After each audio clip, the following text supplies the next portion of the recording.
guys, I'm actually a lifelong resident of Portsmouth. Born and raised here, went to the Old Church and High School, so this is very interesting to see what these ladies and gentlemen have to say about the future of our city. So I think we all live here, we all have a stake in this, and I'm really looking forward to hear what they have to say on how we can make Portsmouth better than it already is. So how we will do this is we're going to have the city council candidates first. We will go in alphabetical order. Give them 3 minutes. I'll give you a 2.5-minute indication, so you'll have 30 seconds. Then after they're done, then we will have the school board come up, and then we will have question and answers after everyone is completed. Okay? So first off, I would like to give the floor to Paige Cherry. Thank you. Good evening. Good evening. I'm Paige Cherry, your current vice mayor. You know, over the last 4 years, the city of Portsmouth has been through a lot. We've had 3 elections, 3 mayors, 2 city managers, 2 city attorneys, 2 city assessors, and a host of distractions. But we have still accomplished much. If you look around Portsmouth right now, there's almost $100 million of private investment going on in the city of Portsmouth. There's 200 houses going up in Craddock. There's apartments going up on London Boulevard that are already there, fully taxable next quarter. There's apartments going up on Crawford, on Washington, and on County. This past year, we have retirees who are retiring from the city of Portsmouth, who because of the Social Security offset is losing part of their retirement, putting them in poverty. We took care of that. We give our employees 3% raises the last 2 years in a row. First 2 years on council, we gave bonuses. No one is giving raises this year. We did all that with a small tax base without raising your taxes. You know, we took care of our school system.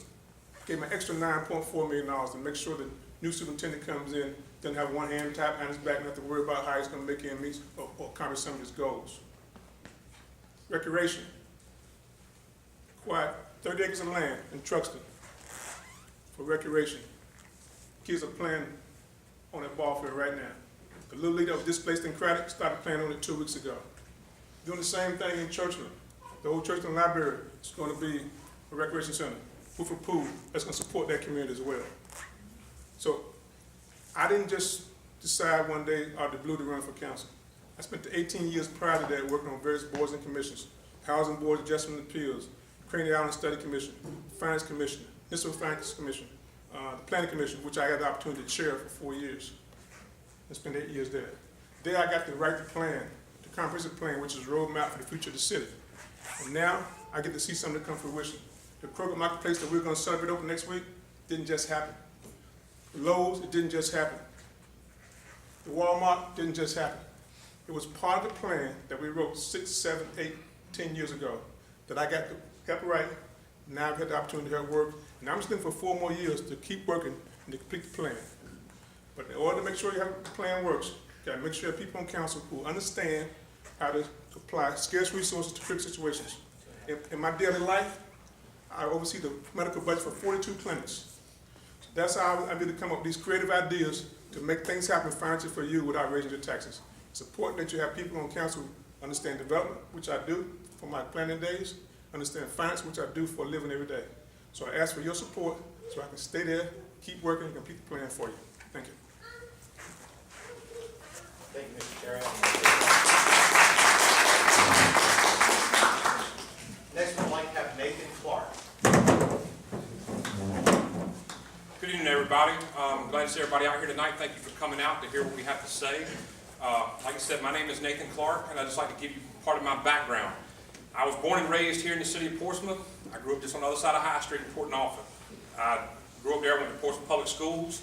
I graduated from Norfolk High School.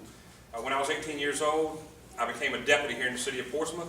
When I turned 21, I switched to the police department, and several years later, I switched to the fire department. So I have over 20 years of service here in the city of Portsmouth in public safety. There's not a neighborhood in the city of Portsmouth that I have not responded to, either in a police car, a fire engine, or an ambulance. So I'm pretty familiar with the entire city. Like I said, I'm from here. I chose to stay here. I live here. I live very close to y'all currently now. I live just on the other side of High Street, right off of Hartford Street. So I'm very close to the Waterview area, so I'm very familiar with this area as well.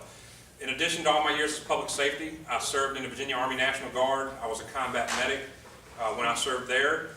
So I have a lot of views and a lot of different types of service. Part of my service is when I was a deputy, I was a school resource officer, which was not here in Portsmouth, but I did 4 years in a middle school with 7th and 8th graders as a school resource officer. So although I'm not an educator, I do understand safety and security and some of the inner workings of our schools and what's needed to ensure the safety of our children in those positions. Also, later I got a degree in administration of justice. And with all these combinations, so I didn't just start serving, I didn't just decide to run yesterday. I'm actually retired from the city of Portsmouth.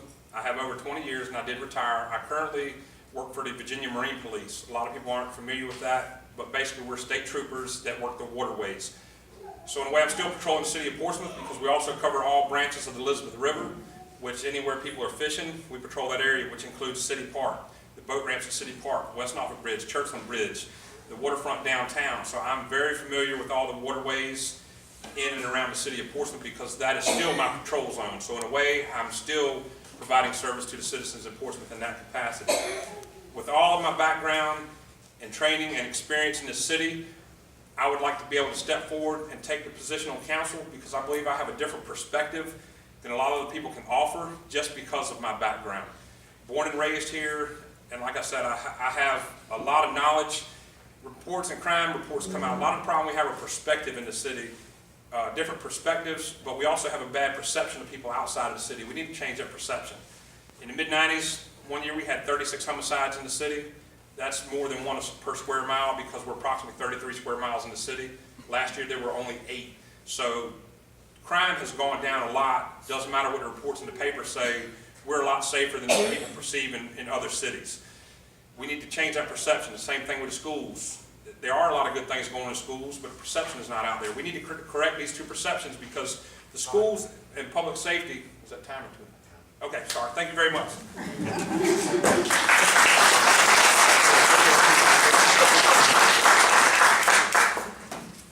Next, we have Bill. Good evening. It's good to be here tonight. If my team, the Cowboys, were playing, we would have standing room only because nobody would be home watching them. So I do appreciate it. Except for me, right? You know, like most of the folks running for city council, I want to improve the city. I want to improve this place as a place to live, work, and play. Well, you say you're an incumbent, Bill. What have you done in the past to make that happen? Some of you may remember when I ran way back when, and these articles from the Virginia Pilot are available if you would like them. Councilman speaks out on the need to redevelop Mid-City. Mid-City is long gone. It's placed by Walmart that's been a catalyst for a $20 million investment which will open the 15th of October at 7 a.m. Right after the ribbon cutting, you can shop till you drop. So make sure you make it there. Also tolls. We've heard a lot about tolls. Well, this article from 1999, Bill Moody speaks out about the danger of pending tolls. I was the first person on council to raise that issue at that time. And my incumbent here wasn't on council at that time, or he would have been joining with me to do the same because he joined in that fight as well. But I spoke out early, also let the council know at that time that we needed to empower the mayor to go to the regional boards he sets on to raise the danger of tolls for the citizens of Portsmouth. Okay, what else have I done for quality of life? You remember the Covana trash deal. We had a city manager that I liked, and he was very good, but he came up with an idea that I didn't think was right for this city. He wanted to barge New York trash into the city of Portsmouth for $1 million a year. It would have meant 2,200 tons of trash, which would be parked as we stand here today if it would have happened the other side of Antelos. Virginia Pilot article. I spoke out on it. In fact, I went to Civic leagues and they rallied support to stop it. And the ethanol plant. I actually went to Wisconsin to visit an ethanol plant. I smelled the smell. It's like sour smash whiskey that would have been on the other side of Paradise Creek where the nature park is. And all of Portsmouth would have smelled that smell. Thanks for civic leagues and citizens joining with me and other members of council, we stopped it. What am I going to do now? Well, now we got to get this government right. Oh, I'm sorry. Well, that's a good ending point. We got to get it right. Thank you.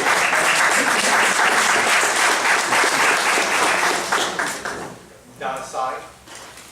Good evening. My name is Donna Sy, and I've been called to run for a city council seat to bring back the Founding Fathers' constitutional government. When I was asked to join other candidates to let you know what my platform speaks to, I wanted to know about the neighborhood I am called to serve. Waterview is where the people are able to view the water. Located western branch of the Elizabeth River. So Waterview was located in Norfolk County before being the 6th annex to Portsmouth in 1948. The people during the early days were vegetable farmers. The farms were referred to as truck farms. By the 1920s, people started moving from the urban area of Portsmouth to Waterview because the real estate taxes were lower. This neighborhood is one of the oldest in the community. Because the people lived here longer, it has created stability for the city. Not only stability from the people staying in one place, the people have maintained the rural quietness and tranquility. The neighborhood has a calming effect on those who live here and those who pass by. It is easy to see stability, cared for property, and friendly and helpful neighbors. All this takes work, and the people have done that and more. The Civic League helps by having a place where people can come together to maintain that sense of community. My platform is in agreement with the ideals demonstrated by this neighborhood: communication, safety, and education. Communication is a spiritual experience. It is necessary for all of us to achieve a sense of connection to one another and know we are valued. The Waterview Civic League has created a method in doing just that, providing an opportunity for people to experience a sense of community. My second idea is regarding safety. Safety includes many things besides prevention of our personal and real property loss. It also includes job security, proper supervision of children and/or our neighbors. The people in Waterview neighborhood are vigilant to maintain safety necessary for quiet and peaceful existence. My third idea is one involving education. Education is about lifelong learning. Learning results when we are disciplined. It is about being enlightened to understand basic concepts about life. Education is used to... Thank you. Okay, you have 34 seconds. Oh, sorry. Well, we need to have a place where students can begin a station in life and can well be in a maritime industry, since we are already a port city, a Coast Guard city, and a shipbuilding industry, as well as other maritime and industrial occupations. The people in Portsmouth deserve someone who has a vision for Portsmouth to regain its dignity and honor. Let's work together and communicate, keep everyone safe, and promote education in all areas, professional and vocational. That person is me. Thank you.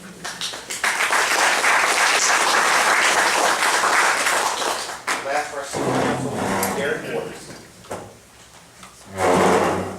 Good evening. Thanks for coming out to hear us on such a beautiful Monday evening. My name is Gary Waters. I was on the Portsmouth Police Department for 16 years, ran for sheriff, and I was your sheriff for 24 years. I'm a graduate of Old Dominion University in Norfolk, Virginia. I have a degree in law enforcement and also a degree in public administration. I love the city of Portsmouth, and I would like to be elected to council to do my part in making it a better place for our families, our children.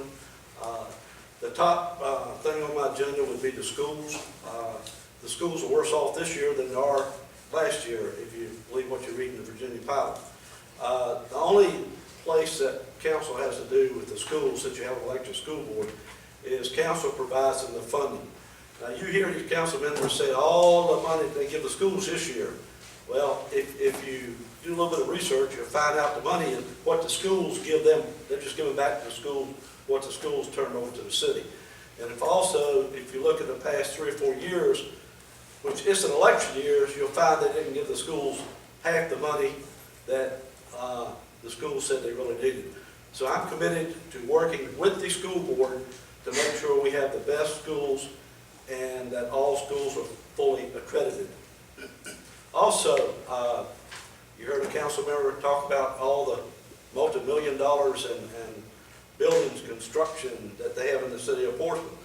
Well, in the last 10 years, 20,000 people have left the city of Portsmouth. 20,000 in 10 years. We have the highest tax rate in the state of Virginia. Highest taxes in the state of Virginia.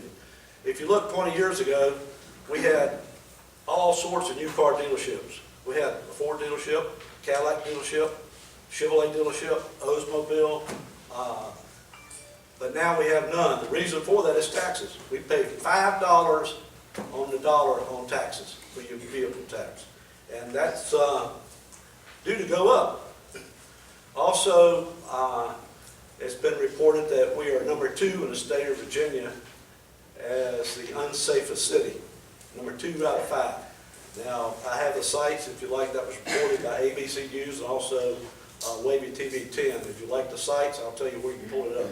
Your chances of being a victim in Portsmouth are 1 out of 18.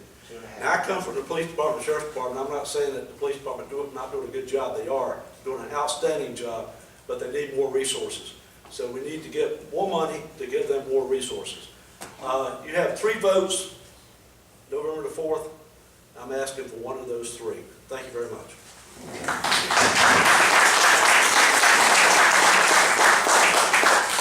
So these are our candidates for city council. So now what we'd like to do is we'd like to bring the school board candidates up here. And we will also go in alphabetical order for them.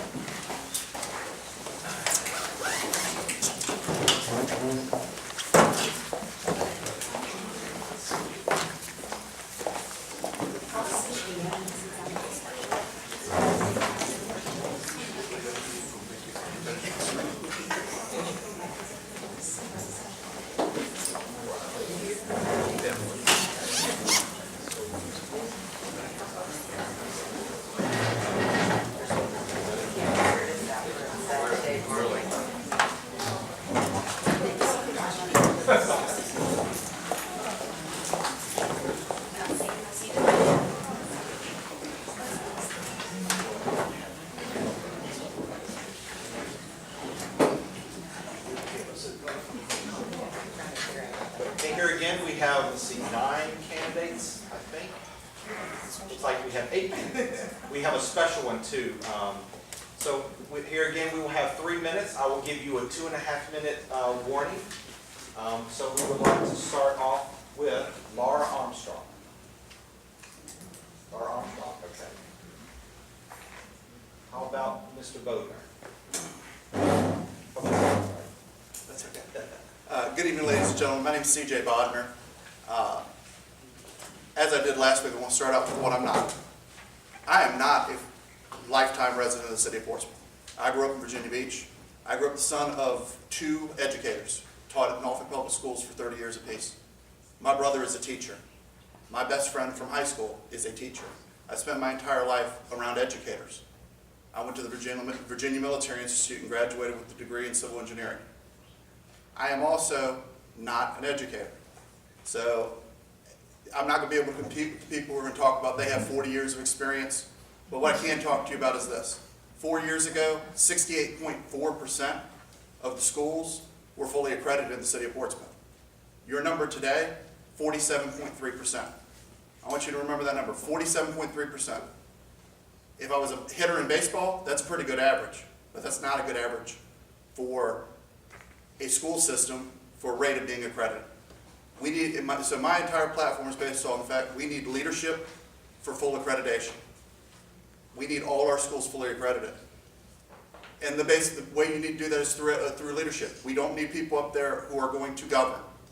And we've heard people who are on the school board say, we're there to govern. We're not there to run. We need people who are going to ask the questions of the superintendent to make sure that the schools get accredited, whatever we need to do to get them accredited. Another big point that everyone's talking about is resources.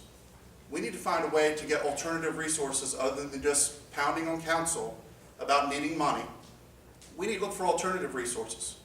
The city of Mount Airy in North Carolina got a grant and it gave them the ability through Apple to provide every student with an iPad, with every teacher with an iMac laptop computer. Every teacher also got an iPhone. Reason I know this, my brother is the science teacher at the high school in Mount Airy, North Carolina. The city, cost to the city for this, $0, because they had a grant, a position that pays $25,000, $30,000 a year, and we don't have one in Portsmouth Public Schools. We need a grant writer to find these places for alternative funding, because not just do we need to have all the schools accredited in 2018 when this term would expire, I want all the schools to have 2018 technology, where I don't have teachers telling me they'll take a computer from 2005 just because it gives them a computer in their classroom. Because I had an old computer and I had a teacher said they would take it because they wanted one in the classroom. I'm asking you all for your vote on November the 4th for school board. I'm C.J. Bodner, and I look forward to talking to you all later.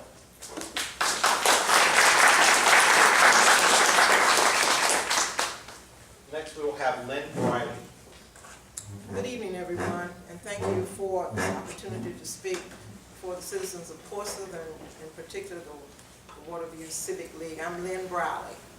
I'm a lifelong resident of Portsmouth, Virginia, and I love education. I'm a lifelong learner myself and continue to teach after 41 years in the Portsmouth Public School System. I retired a couple of years ago, having had experience with all kinds of students in all kinds of schools.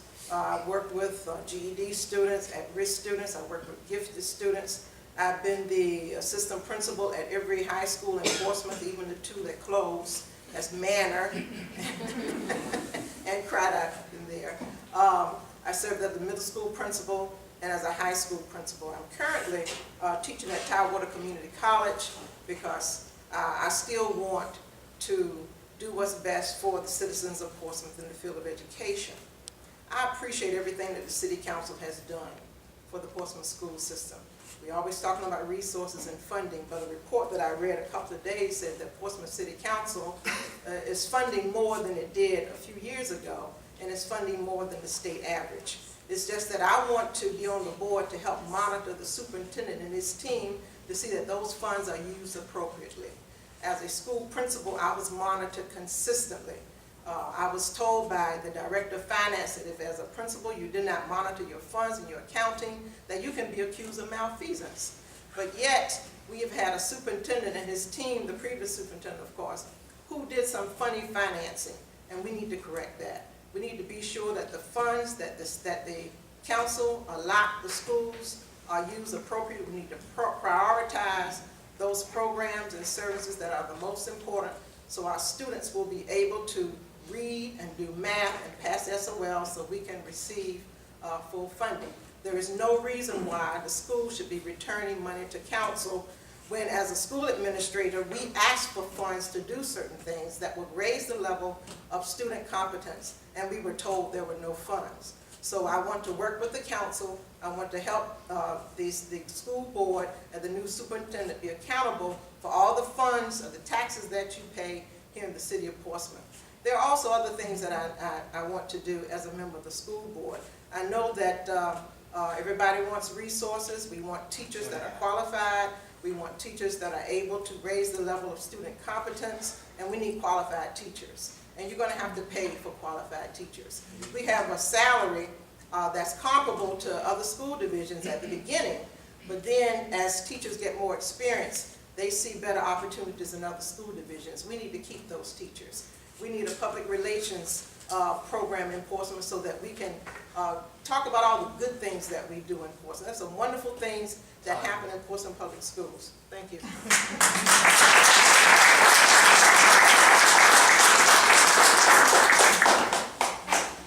Next, we will have Trell Devine. Sorry. Good evening. It is a pleasure to stand before you. Many of you know me because I have stood before the city council for the past 3 years faithfully, working with them and also questioning them as far as supporting our students and our children in the community, because they are all the same. I grew up in Parkview, so I am a resident of Portsmouth. I married military and I went away, and when I came back I chose Portsmouth once again. I have 15 years of military training in-home daycare. I was a home daycare provider for the military. We were responsible for writing our own curriculums. We had to make sure our finances and our books matched. And I also was a team leader. I helped other providers make sure they stayed on task. In doing so, I also volunteered my time to work in Hunt Map. I don't know if you all remember the old Harry Hunt when they turned to Hunt Map, because the students there were having some problems behavior-wise. I was the chair of the Young Marine program that was there, and we helped students who were not quite all the way in trouble, but on their way there, turn their lives around. This is what our students need. We also know we need parents' involvement, and in order to have parental involvement, we have to be willing to go in the community. I'm the candidate who launched a Say No to Sex, Yes to College campaign in IC Norcom, where many of the students there did not realize that we were number 3 for teen pregnancy, and we were number 2 for STIs. That is where transmitted diseases have now turned into transmitted infections. These are the issues that our young people are dealing with. And during that process, I had a 9th, 10th, and 11th grade audience of all young men, where once we finished talking, they all stood up because I told them the importance of their appearance, and one by one, they started pulling up their pants. The literature that I passed out tonight, you'll see the first 2 who stood up and said, "You're going to make me change the way I dress."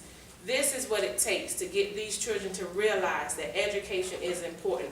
Many of them have lost hope. They feel like they are subject to their circumstances. And I want to be at the table to let them know that they are not. Just because they live in poverty, which 66% of our students receive free and reduced lunch, they don't have to stay there. They have options. I want to see our first college program reach a maximum student potential until we have to seek other funds to make sure every student can participate. Right now, we have more young ladies pregnant and young fathers in our school systems than we do students participating in the first college program.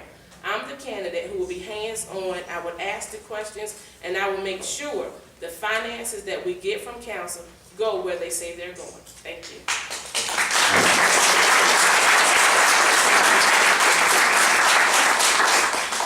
Next we have Joseph Fleming. I'm Joseph A. Fleming. I have served on Portsmouth School Board for the past 2 years. I am also native of Portsmouth. Of course, I moved here when I was 10, and I guess I don't claim anything that happened before 10. But I have been in the elementary schools, I have been in the middle school, and graduated from Manor High School. So Manor High School still exists, and Manor High School still has great representation. I have a Bachelor of Arts in English, I have a Master of Divinity degree, I have taught high school in Richmond, and certified in special education, teaching alternative education. I moved back home 10 years ago to work alongside my father, Joe B. Fleming, at Third Baptist Church, downtown Portsmouth. I have served on the Education Committee here in the city, as well as other organizations that have continued to keep me connected to the students of Portsmouth Public Schools. One of my joys is education, and I know that as a school board member, that has to be my #1 focus: education and students. I cannot be distracted by infighting. I cannot be distracted by those disagreements. We still have to focus on education. So my focus is to be committed to making sure that there is parental involvement. I have worked alongside Ms. Cobbs, who's the president of the citywide PTA. I've been a part of those meetings as well as a part of her program. And also I've committed myself to join a PTA so that I can be not only one who advocates, but I can participate with the PTA in its growth. I'm also excited to be one who represents each of you. I do not believe that when I become a part of the school board that it's about me and it's about my opinion. It's about what you tell me. And when you share something with me, I vote according to your desire. And that is why I am running again for Portsmouth School Board. I know that we've had difficulty in the past, but I am a part of the positive image of Portsmouth Public School, and I will continue to advocate for each of you. So you have choices. 2.5. I'm one of your choices. Joseph A. Fleming, Portsmouth School Board.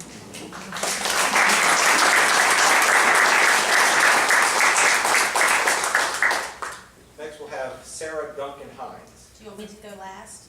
Sure. I'm a different election. That's fine, so. that's fine. So the next one will be Laura McIntyre. Good evening.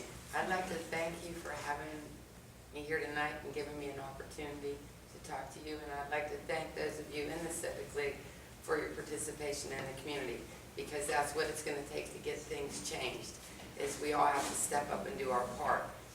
I am a teacher at Tidewater Community College. I teach mathematics. But prior to that, I've been a tutor, I've been a student. I have a number of degrees, so I've been a student for a really long time. I'm also a mom and a parent of children that are in the school system, and I've also homeschooled them, and I've had them in private school. So I've been in pretty much, and I've been on staff, so I've been pretty much everything involved in what the school board is in charge of, except for maybe a bus driver. So I have a lot of experience that I bring to the table, and also I really have a passion for math, and that seems to be one of the areas of crises that we're encountering right now, is getting the students to, one, like math, and two, pass math. Another thing is that I also have some community experience. I'm a member of my Civic League. I do also have some ministerial training, and I'm also involved in a lot of committees at the college, and have been involved with things such as First College, Open Door, Access, and STEM. And I go to quite a few conferences that also involve K-12 teachers as well as community college teachers. And one of the things I'm encountering is that there's a lack of purpose and value in our education system, that nowadays the children seem to be not even sure why they're there. They're there to see who they can get in a fight with or not get in a fight with, who has on which kind of shoes. Some of the parents don't even seem to realize how important education is anymore. It's just a free babysitter, free breakfast, free lunch, someone to watch their kids all day. It's sad, but it's true. I'm sure that doesn't apply to anyone in this room, but it applies to a lot of the students that I see when I was tutoring in the elementary schools here. Another thing is the SOLs. I think there's some other ways that we could go about that as far as trying to get the accreditation and the pass rates up. So I have some really good ideas for working with that. Another thing is the budget. That's your tax dollars. So even if you don't have any children in K-12, you pay a lot of taxes, a darn lot of taxes. And I want to make sure that school board and city council are doing the best thing with your hard-earned tax dollars. We need to keep money in the classrooms. The money's for the schools. It ought to be used in the schools, and it ought to be used to further our children's education. So I want to work really hard to see that we hire a world-class superintendent that we can work together with as a team, and to be more productive with your money. If we don't need to ask for more money, so you can hang on your wallet with me on school board, because I think we can reappropriate some of the funds that we already have available to us. One of the things is the books. I have a 9th grader, and she said, "Mom, I hate this book." She loves school. She hates carrying the book back and forth. Well, for the cost of, I'm up, done? Wow, that was fast.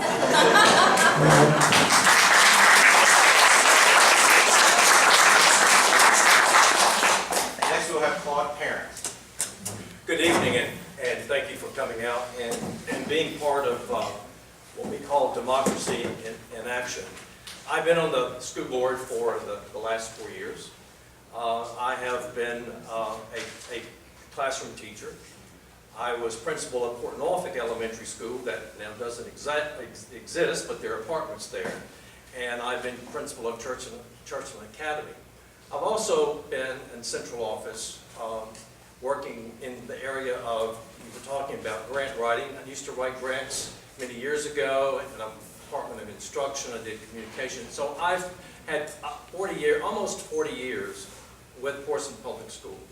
I am currently now the Minister of Administration and Senior Adults at First Baptist Church in Norfolk. I have been, and talking about leadership, I've been the past president of the Portsmouth Rotary Club. I was Teacher of the Year and Principal of the Year. So I bring to the board, in 2010 when I ran just for the kids. And the question I had to ask myself, why do you want to run again? And I said, I want to run just for the kids. There are 4 things with my platform that I'm going to review with you. One is we hear a lot about the resources. Now, I agree, as being a former teacher, being a former principal, teachers need resources. We need up-to-date resources, up-to-date computers, all of that. But one of the most important things that we do need, and the research bears this out, is quality teachers. You can have all the Promethean boards in every classroom in the city of Portsmouth, but if you don't have a qualified teacher that can use it and know how to teach, then you're not going to have quality education. The second thing I want to focus on is the fact that we need to hire a superintendent, a 21st year superintendent that understands. I want to know where are you going to have the school division in the next 5 to 10 years? What is your vision? Is there a vision? Because it's very important for us to have a superintendent that understands urban education, that is a strong instructional leader, and understands more of a pedagogy of how teachers teach. Because I want this superintendent, as we all want our superintendent and the administration, to be accountable to us as school board members, because at the end of each 9 weeks, we ask the questions, because we give benchmark tests, where are our students at the end of each benchmark test? Which of the schools are not performing? Because we monitor. The other part is, and we've talked about it, you've heard it, did you say time? No. It's budget. It's budget. I'm on the subcommittee at the finance, the school board's finance team. When I first got on the board, we were given a summary of our finances. And I asked that we need to have a detailed report. So that, anyway, we're going to work on budget.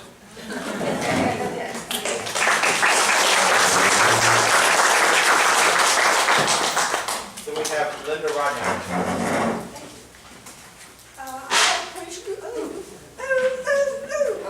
Don't count the oohs on my tongue.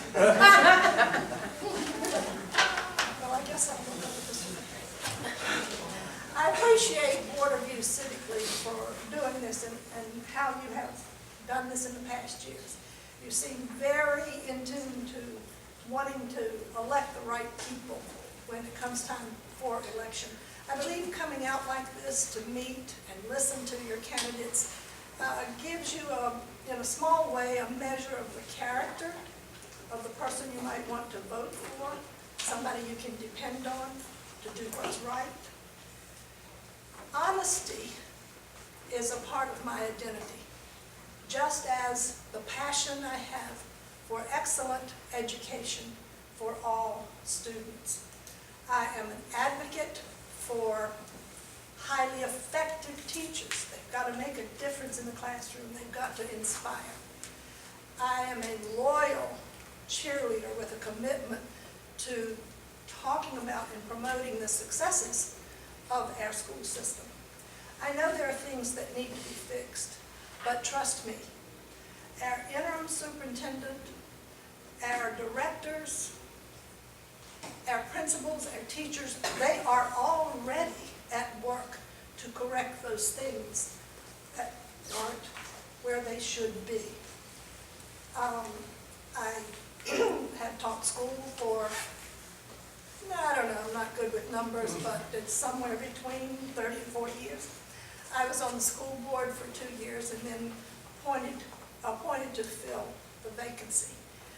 If you have my handout, you can see some of the programs that I directed, and down at the bottom, some of the initiatives that I was a part of when I was on the school board in the past.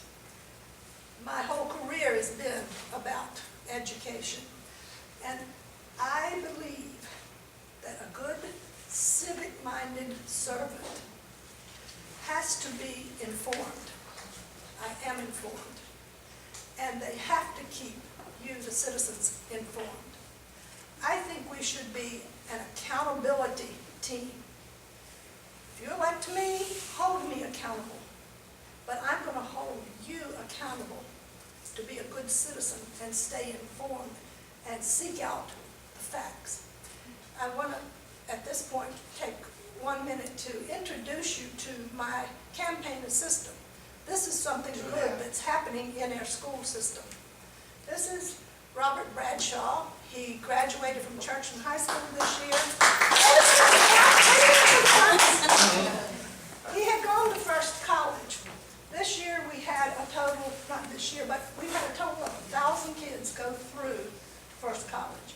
He had 30 credits and is now a sophomore at ODU. He can skip freshman year because he had the credits. He's majoring in political science. His timeline is, and all of you remember this, 2036, he's running for President of the United States. I'm proud to have him help me. He's got from government classes, poll workers, they're out walking the neighborhoods for me. We're getting 18-year-olds to register. Thanks to Ron. Thank you.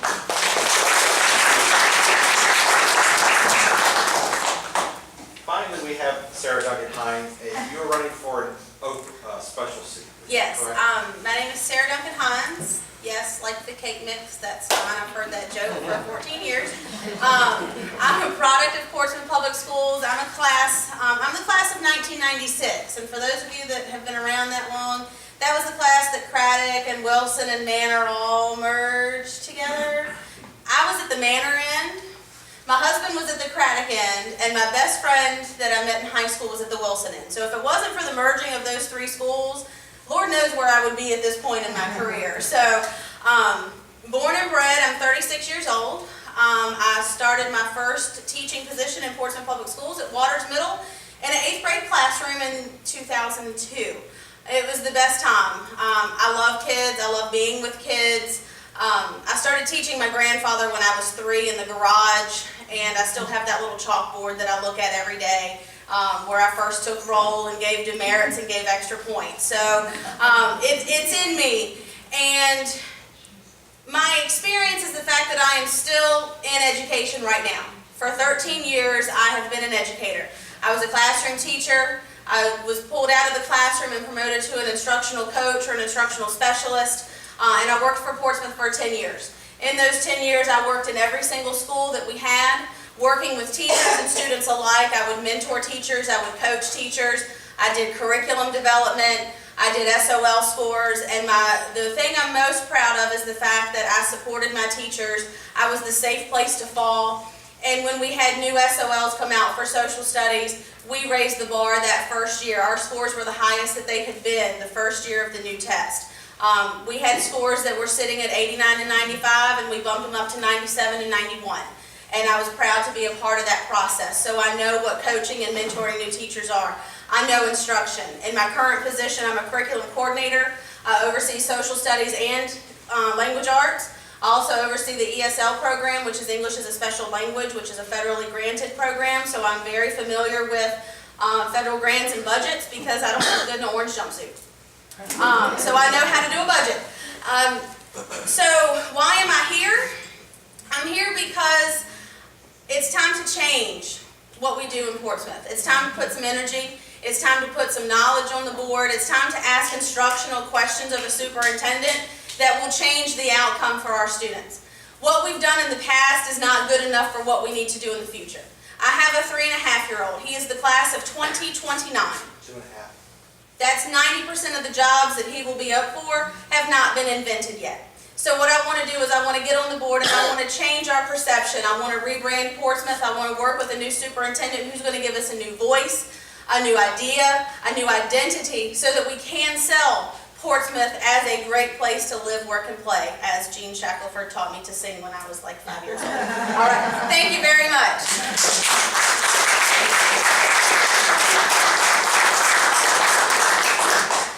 Bear with me, I'll do my best to moderate this. What we'd like to do is open up the floor for questions. The questions can be for the City Council or for the City Board. If you have somebody in particular you'd like to direct it to, please let us know. And we don't have unlimited time here, but I'm pretty sure we have a reasonable amount of time that we can have our questions answered. So, that being said, would anybody like to pose a question? Angela, go ahead. I'll go first. And having been the past president of the Waterview Civic League, I know we've had a lot of opportunities to have community leaders come in, and I'm very appreciative for all of you being able to come in and voice your concerns and hopefully get some votes. My question is directed to the city council candidates at this point. Knowing that there's been a lot in the Virginia pilot, and however you fall is not my concern. My concern is, how are the candidates running for city council going to work with the current members of city council to improve our reputation within Southampton roads? I've had friends of mine who have wanted to come to see what Waterview has to offer to purchase a home. They don't have a home right now, so they'd be adding to our tax basis, and their concerns were the school board and why do I want to live in Portsmouth? Well, we're not giving them, unfortunately, enough to draw them over here, but I want to know what city council is going to be doing about the auditor situation as well as other reputations that we've had. Whoever would like to start. I'll start. Well, to begin with, I think we have to, in my estimation, I'm a glass half full type person. Any city, whether it be Portsmouth or Virginia Beach, is going to have problems, going to have challenges. You got to get past those. You got to make good business decisions. I was with Dowdy's Foods, which when it was sold was a $90 million company, and I was an executive with them, and I did hiring. I would like to say that I was 100% on everybody I hired, but I was not. But one thing I did do, I didn't stay with somebody when I found out it was the wrong decision.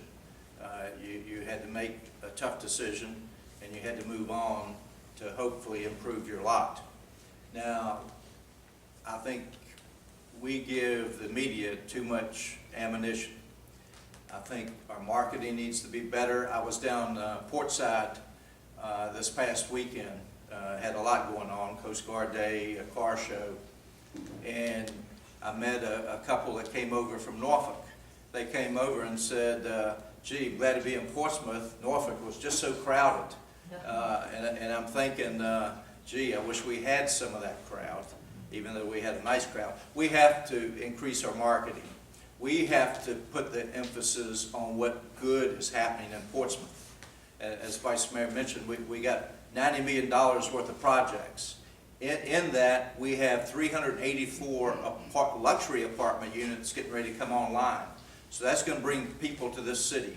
We need to have an open house with realtors, with the base locators that make decisions and tell the troops on what's good about a city and where they should live. We've got to be aggressive. Perceptions are very difficult to overcome, but you have to take the offense and emphasize the positive things. There are a lot of positive things going on in Portsmouth. You know it, I know it, and we need to get the word across the border, particularly to the people who live in Norfolk and Chesapeake and Virginia Beach. The tunnel toll is a major negative, and those people that work there and live there, we should be attracting them to come to Portsmouth. You still get more for your housing dollar in Portsmouth than any place in the region. And we need to increase our retail offerings so we can our people can buy their suits, their shoes, and their dresses in Portsmouth. I guarantee you if I asked for a show of hands, not many hands would go up on where you bought your clothes. We need to change that. Other council members sometime. Absolutely. Thank you very much. It was a good question. We could, well, maybe try to limit your responses maybe under a couple minutes so everybody can have an opportunity to respond. Thank you. Part of what Mr. Moody was correct. You know, images are a lot, but we have a lot of great things going on in Portsmouth, and we're the best kept secret in Southampton roads. We just gotta let everybody know. People hop on the taxes all the time. Well, we have the highest real estate tax. But when you add up all the taxes you pay, you know, water, sewage, utilities, lights, we are the least taxed city in Southampton roads and the second least taxed city in the 7 cities, only to Hampton, whose taxes is about $314 a year less than ours. So, myth one that we got to take care of. Relationships, school board, it's been mended. We're in a great place now. If you look at my flyer, you see I've been endorsed by a school board member. Communication, I believe, could solve 99% of the world's problems. And now we're in a place where we're actually communicating. If we continue that, we'll continue to succeed. The audit situation, this is where I stand. Did it get off to a slow start? Yes. Did we give him 9 days to do better? Yes. Did he do better?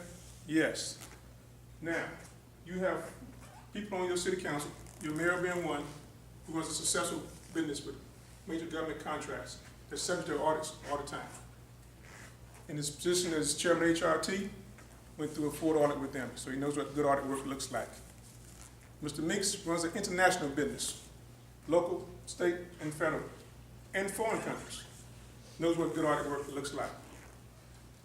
Councilman Edmonds runs a mega church for a bank facility that makes thousands of dollars, and he has a school that's subject to the same audits that our school system is, and it's accredited.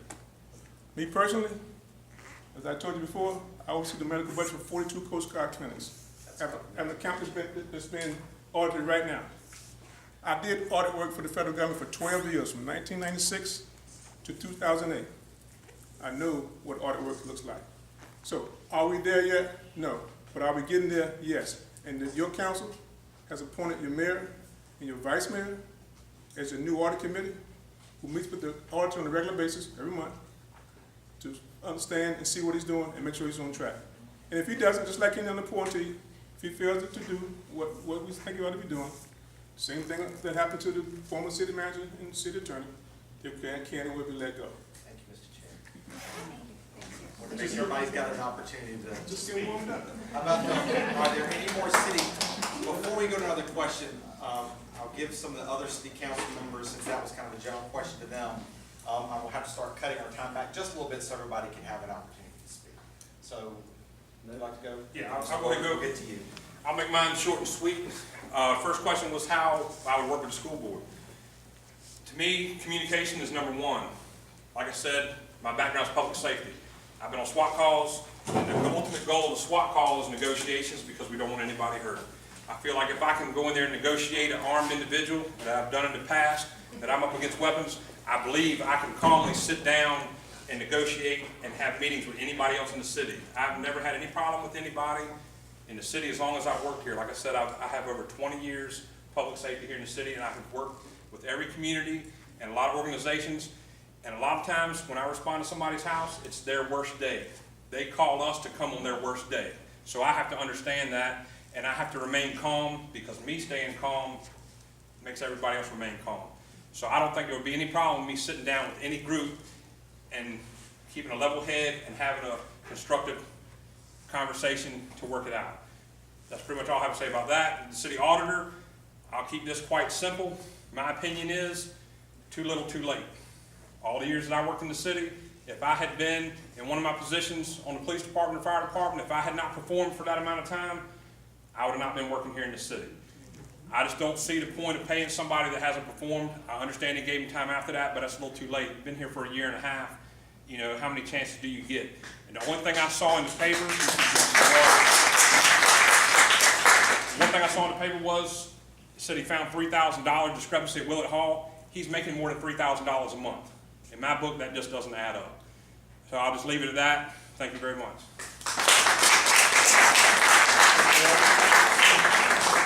I think the question from a young lady was, how would you get along with fellow council members? And I think they went out on a tangent on other areas. Number one, you have to have mutual respect. Mutual respect with the school board, mutual respect with your fellow council members. Mutual respect doesn't mean you're going to go into a closed meeting and record what they say and turn around and call a newspaper and give it to them. That is not respect. That person to me is not respectful. Anyone can agree to disagree. That's what makes life go around. And as far as working with people, I was sheriff for 24 years. I worked with every department in the city of Portsmouth, and I never had a problem with anybody.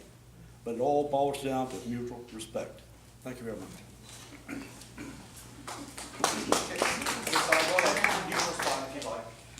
Well, I think, number one, the problem in Portsmouth is communication, and the citizens are being left out of it. The legislators think you elect them into office, and then they make all the decisions. The citizens came up and said their despair that this fellow was rehired or kept his job. They blew the citizens off, and this is what's happening in Portsmouth. The citizens are not having a voice. You elect them and they think it's a democracy. We are not a democracy, we are a republic.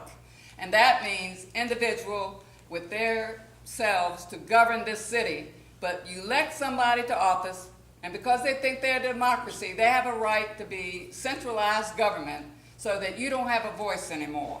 So that's what I'm saying. They don't want to hear us. So elect them, they will not communicate with you. Elect me, and I will give you my point of view. Okay, another question, also be mindful if you ask something of the entire council, we will probably get a response from everybody. So, go ahead. Okay, I have just one comment. I would like to see Portsmouth do a lot more with tourism. Several years ago, we had a really great tourism department. We had a ship coming down from Crisfield, Maryland, brought people to the restaurants and shops. I think we need to really up the ante on that one. My other question is a school board question. What is the time frame for electing a new superintendent? We have already started that process. We hired a consultant firm, and they have started the interviews in civics and civic leagues, and they have put on the website so that we get in front of the citizens as to what kind of superintendent we want. Our goal is to have a superintendent named by at least January, it could be February. We have outlined, very specific, our desires. Each board member got a one-on-one interview with the consultant, as well as the community forums, community groups, a place where you can go and you can make your wishes known as to what kind of superintendent that you want for Portsmouth schools. So we're hoping, our guidelines are now that we would like to have a superintendent in place by January 1st, depending on the number of candidates that we receive. And once the top finalists are named, then the school board will then have one-on-one interviews with those. And of course, then you have to keep the top three. It has to be confidential because you don't want to jeopardize a superintendent who is already hired at another school division, so you have to keep it as confidential as possible. But that's our goal, is January 1st, if not, probably somewhere around February. Can I respond to your question too? This coming Thursday is an open work session, and the search committee is going to present the results of the interviews. It's open to any citizen that would like to come and hear what citizens and all of the administrators, city council, whatever, said they wanted in a superintendent. Hopefully, I think they've even mentioned before Thanksgiving to have 5 candidates that the committee will work with so they can give us the 3. Right. And we're really hoping hoping maybe it's a Christmas present, not too much. And if you can't come out, then it's televised, so you can watch it on TV and get it that It's way. much more exciting in person. Yeah. Another question. Can I, Sure, go ahead. feel free to contact us as well if you do not understand the process, or if you do not agree with the process or agree with what you hear in the work session. Contact School Board members. Another question for the council or school board candidate? Yes, ma'am. For the man up here, your first name's Nathan? Yes, ma'am. Is that correct? Is there any plan eventually to lower the real estate taxes in Portsmouth? I've been a lifelong resident of Portsmouth, graduate of Portsmouth Catholic. Love it, love Waterview, but I tell you, with my house paid off, well, no, real estate taxes are through the roof. I agree with that 100%. Like I said, I'm not an incumbent, I'm not on council now, but I would love to work towards that. I am a resident, I own a house here, my mother owns a house here. There's a lot of things I like to look at, just like refuse collection. I don't know the last time you looked at your water bill, how much your refuse collection was. Myself, I live alone, and so does my mother. We pay the same thing as a family of 10. I don't know that that's exactly fair. Your HRSD bill, your sanitation, is based on the percentage of water usage, which water usage should be basically a percentage of how many people live in a house. So why is everybody paying the same thing for trash collection? So things like that, it's not all real estate, but there's ways, you know, to save people money different ways, so everybody's paying a fair share. To me, that's not divided up fairly. That's one thing. Just like you hear everybody talking about economic development, the more businesses that we bring in, to bring in tax dollars from businesses, can provide relief on the residents, and there should be a way for us to reduce the real estate taxes. And that's the main goal, is the economic development. But to me, I look at it like a tricycle. A tricycle has three wheels on it. Public safety, education, and economic development. If any one of those three wheels are flat, the trike's not going to travel together. So we need to work on all three, because without, you know, quality education with the schools and the public safety, the businesses aren't going to want to move in, neither will residents wanting to buy houses. So we need to get that perception fixed and work on these three things simultaneously to bring in more residents. The more residents we have too many vacant houses, then we can share the cost of the real estate taxes instead of putting it on the few that live here now. So that would be my vision for that. Would you like to respond? I just want to say, the amount of money that's being spent on either our tax base is really leaving. They bought, you know, the Pines, they bought the police department, all that money is taken away from our tax base. So I don't see where we're going to have any lower taxes. So if somebody's telling you that we're going to lower taxes, people are leaving. They're depending on people to come into town to pay for everything instead of having businesses. I know, and I will probably say this for all of us, I think what we would like to hear as residents, we would like to hear solutions. I think that's what will help us decide who is going to be the best candidate for the job. Yes, ma'am, next question. Just a comment, I saw a bumper sticker that I thought was really great about Portsmouth. I don't know where it came from, maybe somebody here knows where it came from, but I'd love to see it on everybody's car. It had a big yellow sun and it said, "Portsmouth, the light at the end of the tunnel." I said, whoa, that is good.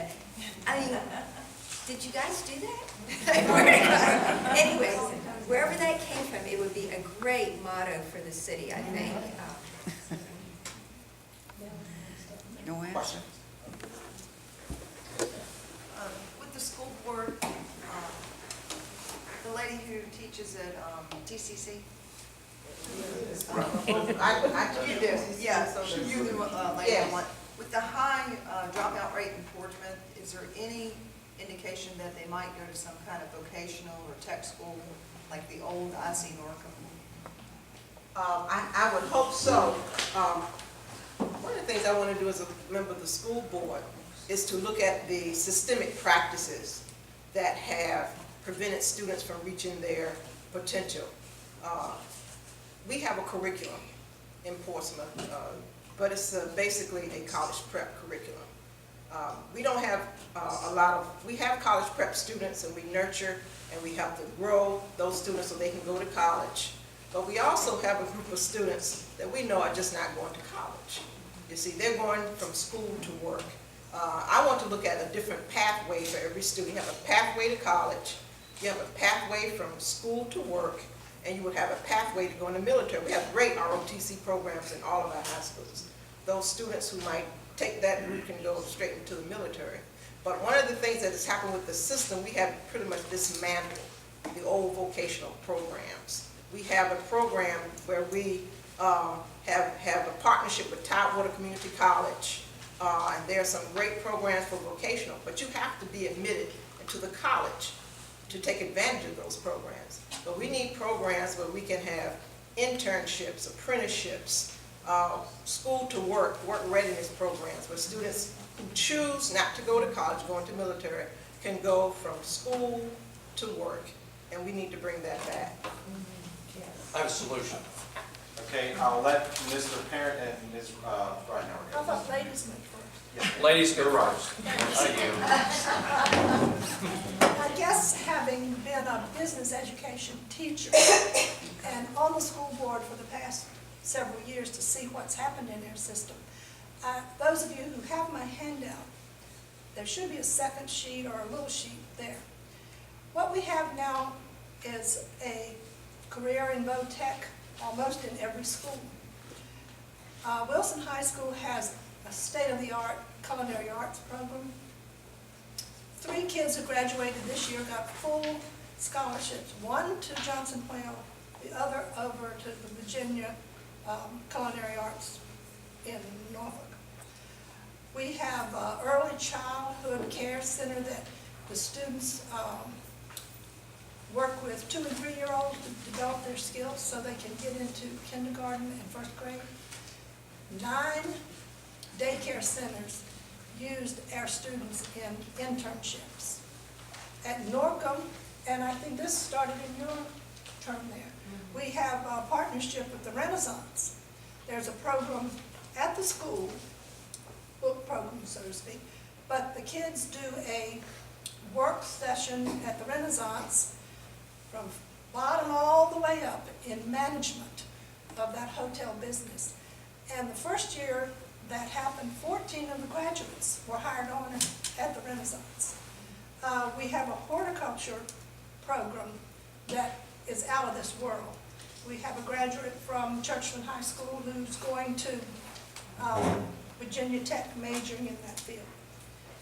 The STEM program at the elementary level is the only one of its kind in the state of Virginia, and especially in Hampton Roads. We've got a whole list of things, but it's not all in one center. Thank you. Try and keep our supplemental comments down to about a minute. We'll do Mr. Parent in a minute, and then next. Good question. And I have a solution. And it goes back to early childhood education. Please don't misunderstand that I am against career and technical education, because I'm not. Because many of our students will not graduate, and they need other alternatives. Where I, as a principal and as a teacher, where I want to make sure we place our emphasis is in our early childhood education program. Because we have a program called Early Up in our kindergarten, 1st and 2nd grade, and we have a couple of classes in 3rd grade for those students that are behind grade level. Research will show that if a student, by the time a student reaches 3rd grade, if he or she is not on grade level, by when they enter the 4th grade, they begin to fall behind. Then you've got other issues, because then you've got remedial education. What's happened to us with the standards of learning, and you've heard a lot about the Common Core curriculum, which is a national curriculum. Virginia has elected not to go with the Common Core curriculum because the Virginia SOL is a pretty rigorous curriculum. And you saw in the newspaper where they showed all of the school divisions and where their math scores had dropped. It's because of rigor, because the tests, they are getting difficult. But we have got to really focus as much attention on early childhood education, basically Head Start, and our 1st grade kindergartners. We have a full-day kindergarten program, which is great, not a half-day program. But we've got to really focus on reading and mathematics and literacy skills for our those early of children, and we have an early up program which does take care of that. But that's the solution. And then we'll go with, Mrs. Ryan, right? No, Kentrell Davis. Kentrell. Yes. Your question was geared towards the dropout rate. Yeah. And I think the first thing is that we have to make sure we identify them. 9 times out of 10, we know children who are going to drop out by the time they are in middle school.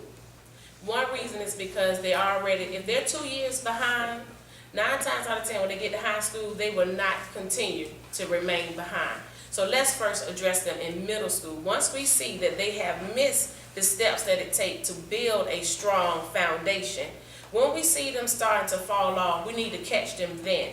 One of the things that I proposed to the city council when we purchased the Pines was to use the equipment that they have there. Mr. Moody was speaking of the wood shops that they have there, and Harry Hunt. That was when it was the old Harry Hunt. We had wood shop. There was auto mechanics. At the middle school level, we taught them how, and they taught me how to be successful. If you have a problem with your car, we're going to teach you how to do the basics. And some of those areas will catch them because they didn't have a goal. We have to give them goals while they're in middle school, work with the council to use these recreation centers, to give them strong life skills so we can catch them. And if they do fall 2 years behind, let's try to make sure they get a GED. And if they get a GED, I propose that if they get a GED before that 2-year time frame that their class graduates, let's let them walk with their class so they can feel proud of themselves and keep them from dropping out. Let's give them something to look forward to, even though they're behind. Your question was about vocational programs being available. I have been at TCC for 10 years and I teach the Norfolk Naval Shipyard apprentices. The problem is that not all students need to go to college. And I'm a real big advocate, of course, since I work at TCC for college readiness, and I see too many students coming there out of our local public schools that aren't prepared. Well, some of them really shouldn't even be there. And we are such a highly industrial area here with the shipyards and everything that there's a lot of students that need to go that route. We need welders. People are retiring. We need welders and painters and ship fitters and machinists and all those trades. The thing is we don't have the money just to dump and make all these shops like we had when we were kids. We had shops in school. We don't have the money to just dump that. But since I have been at TCC for such a long time, there's a lot of interaction that we can do there. Having the children take a test maybe in middle school or early high school to see where their aptitudes and abilities lie. That's not an expensive thing to do. Did you ever take one of those tests where you just write down, I like to work inside, I like to work outside, and then it gives you different kind of areas where you might be good at getting a job, maybe 5 ideas. Get the kids on that track when they're younger, 8th or 9th grade, so they can start taking classes that prepare them for those things. Even though we might not actually have a machine shop in the high school, we can give them those classes. And another thing is, I don't care what kind of a technical program you're in, you're going to need some kind of math. And when I have an apprentice that can't tell me there's 3 feet in a yard, or when I have the girl at the drive-thru can't give me change for a $20 bill, can't give me the correct change, they're not VOTEC ready for anything. They're not even ready to work in a fast food drive-thru. So we've got to focus on the math. Our children have to be able to read and do math. Ms. McIntyre, sorry. Your name's, sorry. Other question? Yes, sir. I want to make a suggestion to the present city council members that they need to look to Richmond and see where nepotism got some of the leaders up there. And also, if this fellow is so talented as an auditor, why didn't city council let him go so that the mayor or Mr. Nance or whoever can hire that talented fellow to work in their organization and pay $125,000 a year rather than relying on the citizens of Portsmouth for someone who's not doing their job? Did you ask a question, or was that just a general comment? That was a suggestion. Okay. As a citizen of Portsmouth. Well, I hope what we'll do is we'll try to tailor our questions so we can help make informed decisions about who to vote for the upcoming elections. So what are any other questions for our candidates? Yes, ma'am.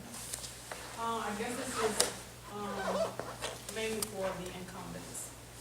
With all the issues that we have had in the last couple of years with our school system, the low accreditation, with non-accreditation, low SOL scores, why should we keep you in place as opposed to bringing new people in who seem to me personally have the ideas, the energy? Why shouldn't we give them the opportunity? Why should we keep you there with all the problems that we have had with you on board? Thank you for that. Thank you for that question. When I ran in 2010, I was going to set the whole world on fire, and I was going to. Some of the ideas that the new candidates have advocated tonight, those are some of the same things that I advocated when I ran. Here's the thing. You are one voice and you have one vote. And unless you work as a team to accomplish what you want to accomplish, and of course we want to accomplish that all of our schools are accredited. That is viable to the economic development of this city. The reason the incumbents are those of us who are running again, is that we have worked so hard as a team. Academically, you know, we are holding the superintendent accountable. The rigor of the test, especially in mathematics, has changed. And the focus should be on how can we work together with City Council, because it's the school board and the City Council have got to work together. We cannot continue this in-house fighting. And the reason I want another 4 years is I want to continue the work that I've been doing. Just recently, we have, cleaned up the financial report, because when I got on the board, I asked for a complete financial statement, and all we got was a summary. Now the board this month is getting a very detailed report, which City Council will get a very detailed report, so they will see where that money is spent, so that we're held accountable. I know everybody has heard about the grand jury report. Believe me, I've heard it. That's passed. We have cleaned up all of those things. We've got a new slate, a new start, and I think that if you will give at least me, I can't speak for everybody, but as an incumbent, please give me an opportunity to continue to work, with our other school board members. But understand, the school board sets policies and procedures. We don't run the schools. We set policies and procedures. We hold you accountable. One thing, excuse me. 3 years ago, was it, we were fully accredited. I never heard all this kind of talk, applauding when we got fully accredited before. But that's okay. I just wanted to explain one of the things that we've got to have effective teachers. That's what's going to fix it, and the early child stuff. But I was amazed to find out how much the math curriculum that comes down from the State Department changed. And every kid has to take that test. It's mandated on a computer. Some kids have no computer at home to practice on. They don't get that much practice in school. A 3rd grade kid taking the math test, and the math question has 3 right answers. If the 3rd grader doesn't pick all 3 of the right answers, the whole question is wrong. So that kind of change in the math and the testing has brought down reaching your SOLs.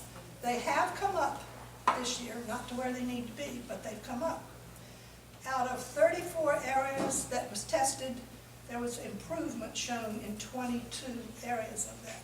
I think, well, having taught and having been a part of what did bring success and wanting to do it again, that's why I want to be on there, because I want to be a pusher of the right things we need to have on board, and that's effective teachers. How about we fire those that aren't? He said I am committed to the change that will have to take place for our schools. I'm committed to the school teachers. I'm committed to the school administrators to do those things that will bring us to where we need to be for fully accreditation, as well as I am committed to school improvement. Any area within the classroom, any area within the curriculum that is needed for us to focus on so that the schools can be strong in accreditation, I am committed to that. I do know that teachers have to be valued and teachers have to be respected. And one thing that I said once before is that it is not fair for a teacher who has graduated from high school, gone into college, and focused on a certain subject area and then placed somewhere else to teach. The teacher should be teaching in the area that they went to school to teach. For those core subject areas, if they are able to teach in the core subject areas, they should have credentials. And it's just not fair to them, and it makes them look as if they're not prepared to teach that particular subject area when basically they have been placed there. So I'm committed to the change that needs to take place and the improvement, as well as listening so that I may impact the change and improvement within our schools. Thank you. More questions? Hand in the back there. Good evening. For the new candidates, as someone who will be joining an already established team, what do you bring differently to the table that will establish you as somebody we should be voting for? Sorry, can we let the ladies go first, because my grandpa will roll over in his grave if I went before them. Mrs. Riley? Yes, I'm Lynn Briley again. I've had, 41 years of experience, so I've been around a long time. What could I bring new? I've been an administrator of a school that was fully accredited. I've been an administrator of a school that has not made all of the goals to meet full accreditation. One thing that I have learned is that there are certain systemic practices that we engage in that keep some students from reaching their potential. One of the problems that we have, and Clark Parent mentioned it, if these kids aren't reading on grade level by a certain age, then they're going to be behind forever. We have a practice of pushing kids up, moving them up, without them establishing competency in that grade level. That has to change. I know we can't keep 13-year-olds in elementary. We can't keep 16-year-olds in middle school. And that's why they keep moving up, and they're moving up with their age-appropriate peers. But they haven't met the academic skills in order to be moved up. We've got to create a structure. Schools have to be structured different than they are now, so that students who fall behind are placed in situations where they can be successful. I also want to bring back the old vocational ed. I know they don't call it that anymore. They call it work readiness. We have some, but we do have students that are A students, B students, C students, but be realistic. We have D students too, who just want to get by and just skate their way through school. They are not going to college. They're not likely to get into the military. We need to bring back some vocational ed programs, not necessarily build a vocational ed center. We can't afford that. But we can build partnerships with businesses and community businesses and industry, so that these students can get certificates of competence. They can get training so they can move from school to work.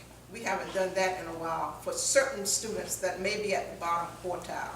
That's where most of our problems are. Let's focus on those students that we need to move up, that still challenge the college level, the gifted students. We need to have more college programs. We have a great relationship with Tidewater Community College, OBU, Norfolk State, and surrounding colleges and universities. We need to make sure that we keep those relationships, but we have not found enough solutions to students at the bottom quartile that are just leaving high school and hanging on the corners because they're not trained for it.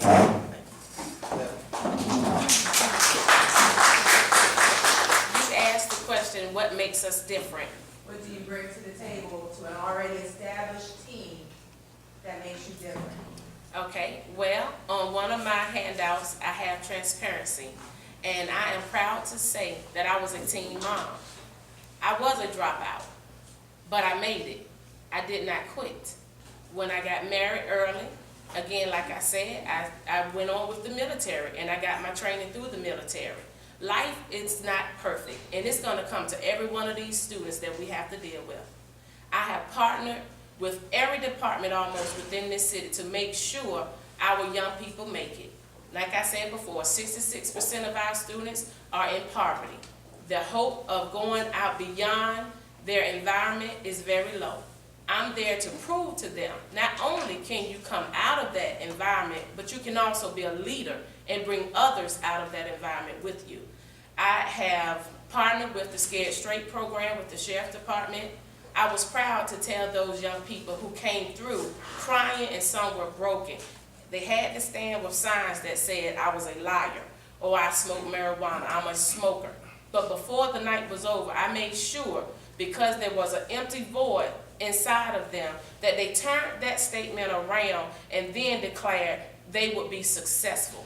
They will be graduates of high school. So not only do I know the voids that they feel, I know the disappointments that they feel, and I know how to bring it all together to make a successful, law-abiding citizen. I have 2 that have graduated, and I also have twin sons that are honor students in Woodrow Wilson High School. So not only do I know how to push them, but I know how to fight with them, and I also feel the same pain that the citizens feel when we were hoodwinked behind the circumstances that we face. I am a hands-on citizen, and I am a hands-on candidate.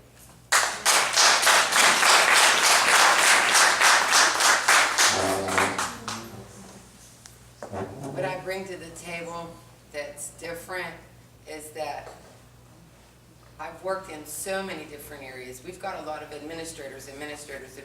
That's the one thing in the school system I haven't been, is an administrator. But I've been so many other things that I've seen from different point of views, from the parent, from the student, from the staff, from the tutoring, from the faculty, and also from being a specialized therapeutic foster parent. I've seen what it's like to work with the special needs children. I've also seen what it's like by having 2 gifted children, that there's been a dummying down. And what I want to bring to it is, instead of keeping lowering the bar, I want to put the bar up higher, because students are going to rise to the expectation that you set for them. And I think Portsmouth needs to step it up. My son graduated with honors from Virginia Military Institute a couple years ago. He now lives in Northern Virginia. He said, Mom, the best kids coming out of Portsmouth is going to be the lowest, bottom of the barrel up here in Northern Virginia. That's not a different country. That's not a different time zone. That's the same state we live in. The children in Portsmouth deserve as good a quality education as the children in the Tri-Cities, in the Tidewater area and in the rest of the state of Virginia. And I want to make that happen.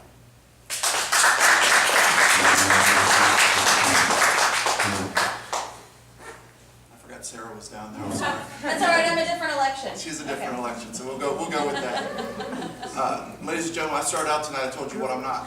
I'm not a Portsmouth native. I'm not an educator. That's part of what I bring to the table. I look at things different than people who have been taught to be educators. I'm an engineer by trade. I'm used to analyzing things, figuring out where the problem is, and let's fix it. That's what needs to be done. 47.3% is not acceptable. What I bring to the table is I'm not an incumbent.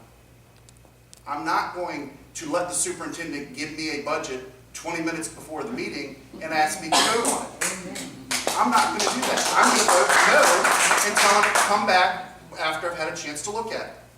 Because I'm there to serve you all. And I don't think it's serving anybody to vote for something that you haven't even looked at. Maybe you know what's in there, but you know what? You didn't have a chance to look at it and make sure. And there are 3 people who did not vote. And those 3 people should be commended for that.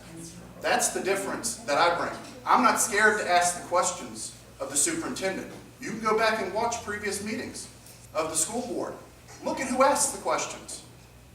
Look at who asks the superintendent questions about things that he brings up and that Dr. Stuckwich brought up and wanted to do.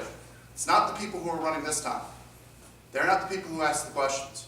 We need someone who's going to hold the superintendent accountable, and the only way you can do that is ask them the questions and hold them to a standard. And yes, your job is to set policy, but you know what your job also is to do? If something's broke, fix it. And that's what I'm used to doing as an engineer. Fix the problem, find out what it is, fix it, let's move forward. And that's what I'd like to do.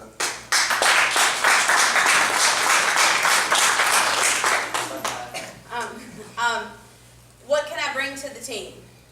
I can bring to the team a voice that is currently in education, a voice that is currently connected with VDOE, a voice that currently goes and voices concerns on behalf of teachers and school divisions now about the changes that they are making up there. I can bring that experience back. I can ask the right questions. I can make sure, the trust but verify. That covers everything. I'm going to trust you, but I'm going to verify that you know exactly what it is that I'm asking you. I'm going to ask the right questions to move instruction. What am I going to bring? I'm going to bring a voice that wants to have kids that are ready to pass an apprentice test. We have vocational training. It's auto mechanics, culinary arts, early child care, hotel marketing. Those are very specific trades. We need kids that can walk out of school and walk in and take that apprentice test and walk into the shipyard, because the last time I checked, I live in Portsmouth and our biggest employer is the federal government. If we don't have kids that can walk in and take those tests and become viable citizens of Portsmouth, we have not done our job as a school division. I want us to become progressive Portsmouth, not poor, pitiful Portsmouth. Yes. Our students that are graduating this year were born in 1996. They are known as the millennials. The millennial people are the people that have founded Facebook, Instagram, Twitter, any type of social media that you have, and they've done it barely with a high school education. Are we preparing our kids to compete with those people, with the movers and the shakers of the world? And I don't know that we are. So I'm here to make sure that the younger generation, those that are coming up, and me included, because I am a younger generation person, I want to change the system for those that are coming behind the kids that we have right now. That's what I bring to your team.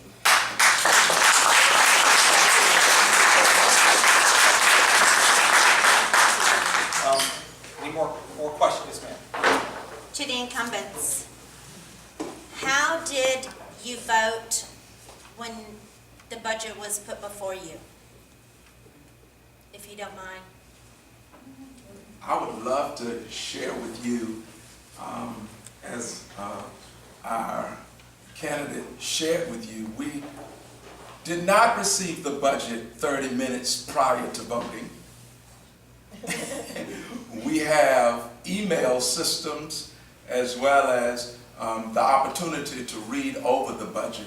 And of course, prior to any budget, I questioned what was priority and questioned exactly why our priority was not at the very top and why our priority was brought down lower. So I always ask questions before I voted toward the budget. Did I answer your question? How did you vote? How did I vote? Did you vote for it? I think I voted for the budget when it made sense, yes, but not always. I can't say, because we voted for the book. Yes or no? No, we voted for the budget more than once. I know, but what I'm saying is, you voted yes. How did you approve it before you read it? Okay, that's. I did not approve it before I read it. Okay. So I did not. Okay. Mr. Parent. Good question. The bottom line is that we start working on the budget about 6 months before the budget's approved. So we don't get the budget 30 minutes and then we vote on it. This board has spent many, many hours looking at the budget. We get what we call the rainbow sheet, and that sets our state, federal, and local funding so that we know where our funding is coming from, and to look at where the money is going to be appropriated, where the money is coming from. That's why we lobbied with City Council to give us as much money. Now, what we did, we prioritized our budget based on the increases in DSRS and transportation for the homeless. There were 3 categories that we had to must fund. We didn't have a choice.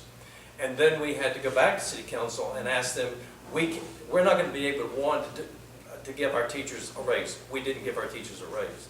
The bottom line is that after about three or four different budgets that we had to go through and examine and ask questions about it, and as a board come together, we didn't like, I'm going to answer your question, I did not like the budget that we approved, simply because it was not fully funded.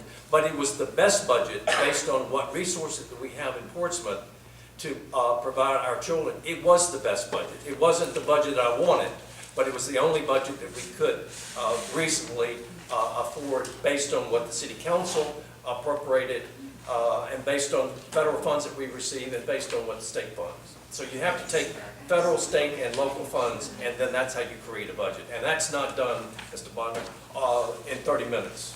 Thank you. And then I did vote yes. I'm thinking back here somewhere, how this got out that we voted 30 minutes before it was presented. We have to go back and forth to see what city council will give us based on the budget that we give them. It has to be voted on a certain time so that it goes into city council's budget. And we were working back and forth with those kinds of problems. It came down to a day, and then it was going to have to go to city council to be approved in their budget.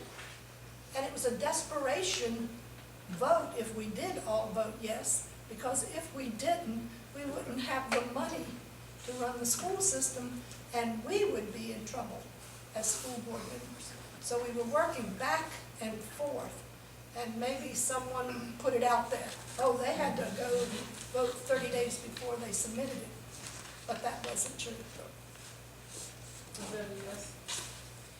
That's a yes too. Okay. You voted yes? Oh, yes. All right. We all did on that last one. How about a question over there? I'll get to you. Mr. Gardner, you keep campaigning the 47.3%, is it? Yes. I don't know if you know this, but when we were 100% accredited, per student, we spent about $11,500 on students. And when we're down to 47.3%, it's about $9,500 on that we spend per student. So I don't know if you get on to school board, how would you get that money back up per student so that we can get up to accreditation? Because a Stanford research study showed that those two correlate, that the amount of money that you spend on per student justifies how your school district does. All right, just to use your numbers, $11,000 gets you 100%, $9,500 gets you 47.3%. That doesn't make sense. I mean, to answer your question, as I said in my opening statement, we need to have someone to look for alternative sources for funding. They are out there. There are grants out there that you can get money for. You can get money from the federal government, you can get money from Apple, you can get money from Bill Gates. There's money out there, we just have to go after those grants. The problem is we don't have somebody to do that. And we don't have a superintendent who is looking for that. Other question in the back? Not to leave our council candidates out. Some of the behavior that has taken place among council members could be deemed as giving our city a black eye. What behaviors do you feel as though should change if you're elected or re-elected to council? Please keep your comments to 1 minute. Well, to begin with, I think that's, once again, a perception, somewhat overblown. A good example was the hiring of our current city manager, John Rowe. There was a lot of discussion, a lot of disagreement on that. For the first time that I was on council, we had a mayor that didn't support the hiring of a city manager. But that doesn't mean there's a lot of fighting, a lot of infighting going on. Everybody's entitled to their opinion. I see no glory in a 7-0 vote all the time. In fact, I think many times a close vote on council means there was a lot of discussion, maybe a lot of different ideas when it came down to the vote. But with that said, that $90 million, almost $100 million worth of development going on, those projects were unanimous. And you would not get developers invested in this city if, and Kroger's a $20 million investment, just that one. So they would be coming here if council was all having a street fight, everything. We come together on the important issues of the day. There's some important issues that there's a lot of disagreement. So, but that's not necessarily a bad thing all the time. I agree with Mr. Moody on some of those points, because you bring people to council with different perspectives and different ideas. Now, if you have 7 people who always agree on everything, you don't need 6 of them. Now, but what I do think we have to change is we have to do our legislating in City Hall, and not on Channel 13, and not in the Virginia Power. Our council, just like the country, is democracy. Majority rules. So when we come out every session, we're doing something important, and the majority says whatever, that then becomes the law of the land. It's no different than a vote in Congress or anywhere else. When the majority votes, that becomes the law of the land, and then it's all incumbent upon the rest of us to go out and make whatever the majority decide work in your best interest. When we decide not to do that, and still work against the majority, that's when we have the problem that you're talking about. But I'm convinced that we have mature enough people on our council right now to do that. And we have heard the frustrations, we got it, we understand it, and that is why you don't hear a lot that Paige Cherry said to the newspaper.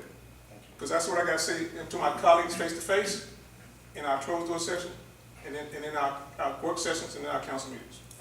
Did you want to hear from the incumbents or all 5? All of them. Okay.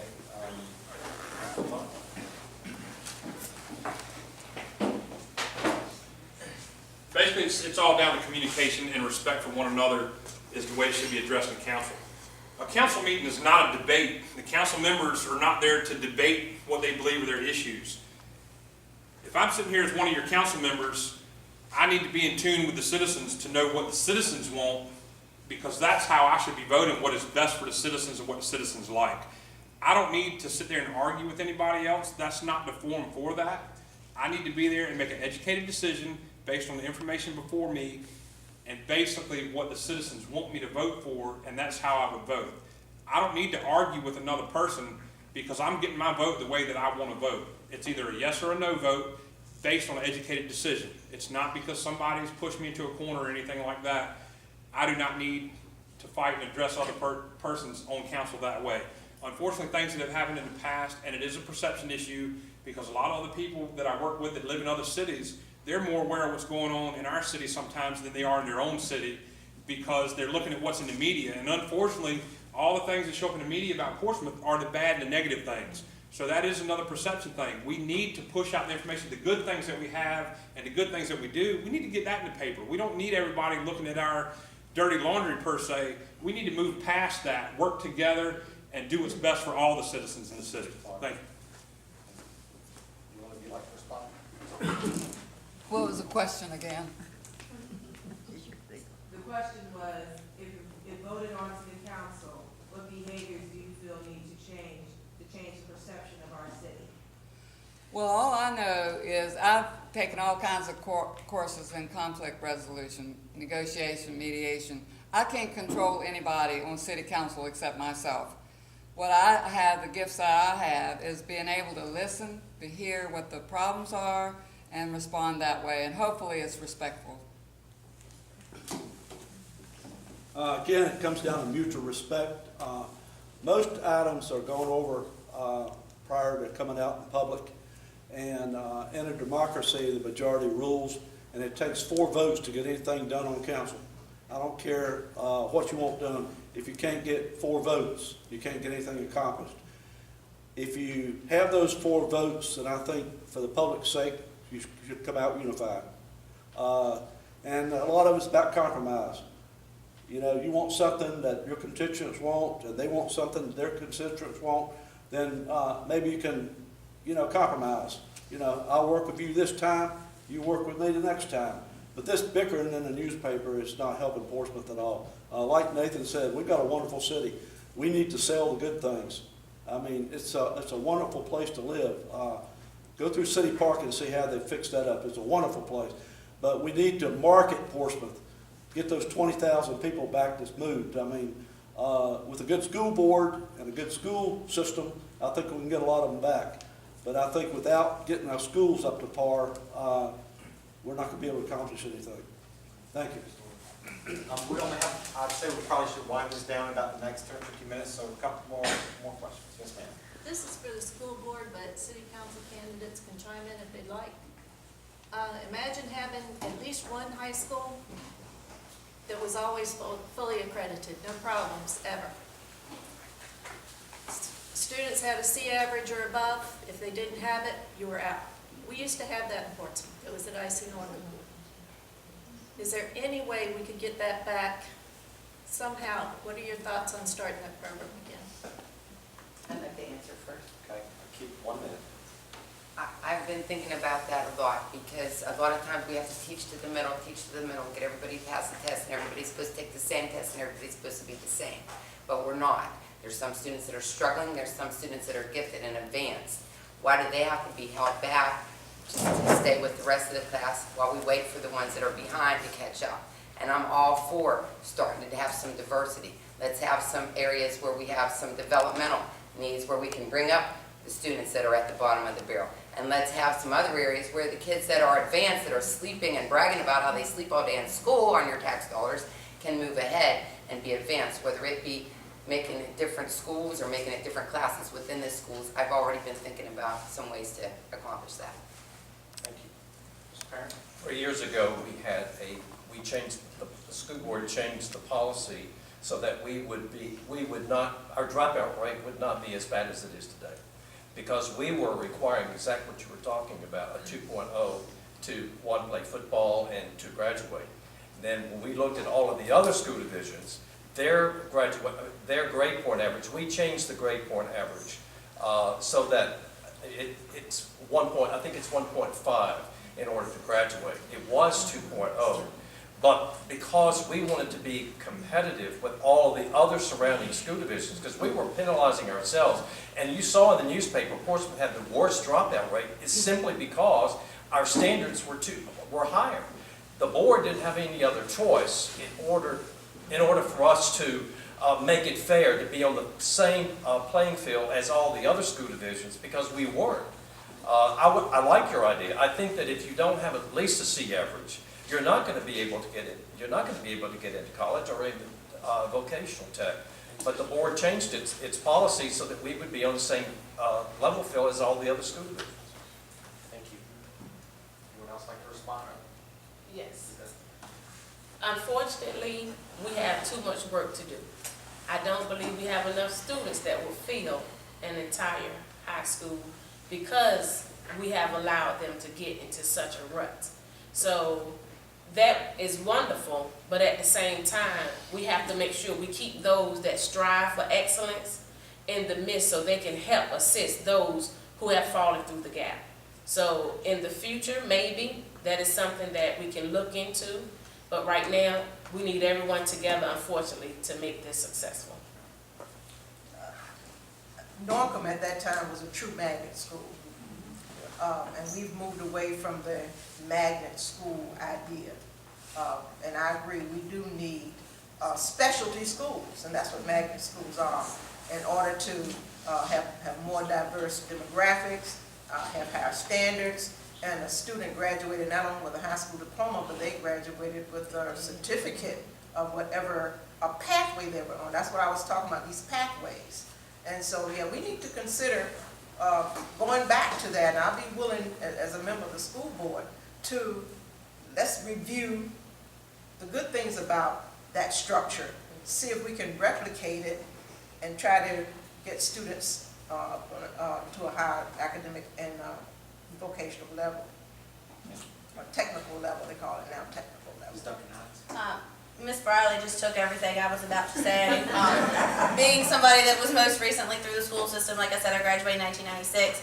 They were in the middle of creating magnet programs, and Wilson High School was the interdisciplinary studies school It was strong with humanities, it was strong with your histories, it was strong with your languages. And so if you were a gifted student, you know, or if that was your aptitude, you would get shipped there. You know, you would get bused there even if it wasn't your zone. Norcom was the auto and Vo-Tech, and then Churchland, I don't know what Churchland was. It was arts, yes, thank you. It was the other side of the world for me. I grew up in Collinswood, you know, and I worked. I didn't go to Churchland much. But I would like to see something reinstated where we can reach the kids where they're at. We need to engage them in what they want to do and what they're good at. And so engage them and give them things to get excited about school, to bring them back to school, to keep them in school, so that we're not just looking at C averages, we're looking at B's and A's for our students so they can be successful. You'd like to respond? Yeah, I think the question was, which I'm very familiar with Norcom because of course I graduated there and it was a great school. I think your question was, back then you had to maintain a C average to be a student at Norcom. Basically we had all our zone schools, which my zone school was Wilson, but I chose to go to Norcom. I had to maintain a C average to stay in that school. I believe it did come up at some time that it was a legal issue, since it was a public school, that you had to afford it to everybody in the community, that you couldn't just narrow it down. That was part of the reason. Because I know the last year before I graduated, we started bringing in students from Craddock and other high schools to participate in some of our vocational classes. But these classes, I agree like everybody said, these classes need to come back, maybe not in one school, but a centralized location and bring them from all the schools. Because I will tell you, I did 4 years of commercial art, I did mechanical drawing, I did a year of auto body and a year of auto tech. And through my career, it might sound crazy, but the artwork, when I was in the police department, I got on the traffic unit and I was doing accident investigation and reconstruction, and everything that I had learned in artwork came back to me because I was doing mechanical drawings of the roadways and the vehicle crashes, and it all came back. Thank you, Mr. Clark. Thank you. I want to speak to that. You know, it was mentioned that we lowered our standard because the other cities, we had to get in line with them. Why is that? You know, if we're trying to change the perception, let's not lower our standards because another city lower theirs. Let's hold firm, and if anything, try to increase them. That's my take on it. Let's not join those going down. Let's hold the line and try to go up. Okay. I'll be very brief. I think that's a great idea, and I believe that the kids will rise to a level of expectation. When you put a lower expectation on them, that's what you're going to get. So I think if you bring that back, and if I don't know this guy, but he doesn't look real bright, but he rose to the level of expectation they had for him and the people in that school when he was there. And those kids did it, and with the technology advances and things we have now, and the kids now are a heck of a lot smarter than they were when some of us were kids. So they can do it. We just need to give them the challenge and make it happen. He's so big, I think I would say he's pretty bright. You got a good point there. Do we have any more questions? No more questions for the candidates? Okay. Well, I'd like to thank everyone that attended tonight. Please make sure you vote. Share a quick story. I live in Waterview, and we had a neighbor move from across the street out into Western Branch. 2 years later, they moved back because they did not like it. They moved a block down the street from Waterview, so they missed it. So we have a great city. I hope we will all get out and vote for the best candidate we feel will help keep Portsmouth a great place to live. So, thank you, everyone.